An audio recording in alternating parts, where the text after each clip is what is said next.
Okay, let's find the derivative and then evaluate that derivative at 3. So on this problem, you can see that p of x, we have a couple fractions involved. But what I would suggest first is we rewrite these strategically using our exponent rules.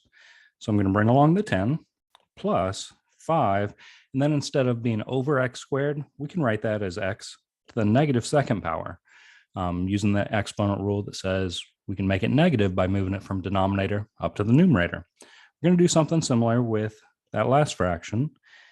Right now, the x is raised to the positive first power while it's in the denominator. So we're going to make that x to the negative first power as we move it up to the numerator. Now it's time to take the derivative. So let's take this one piece at a time, one term at a time. We have the 10, which is a constant. Its derivative is going to be 0. Next, we have the 5x to the negative second.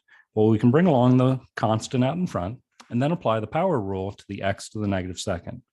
So the negative 2 comes down in front and becomes a multiple. And then we reduce the exponent by 1.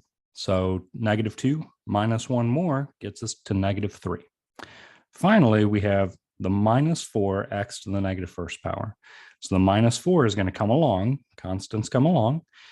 We're going to bring the exponent down in front. So negative 1 comes down. And then we reduce the exponent by 1. So negative 1 minus 1 more makes negative 2.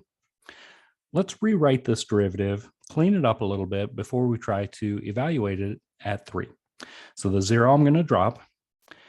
Then we have positive 5 times negative 2 makes negative 10. I'm going to move that x to the third back to the denominator and make it positive again. Moving on, we have negative 4 times negative 1 makes positive 4. And similarly, I'm going to move that x to the negative second. I'm going to put it back in the denominator by making it positive again. Now it's time to evaluate this at 3.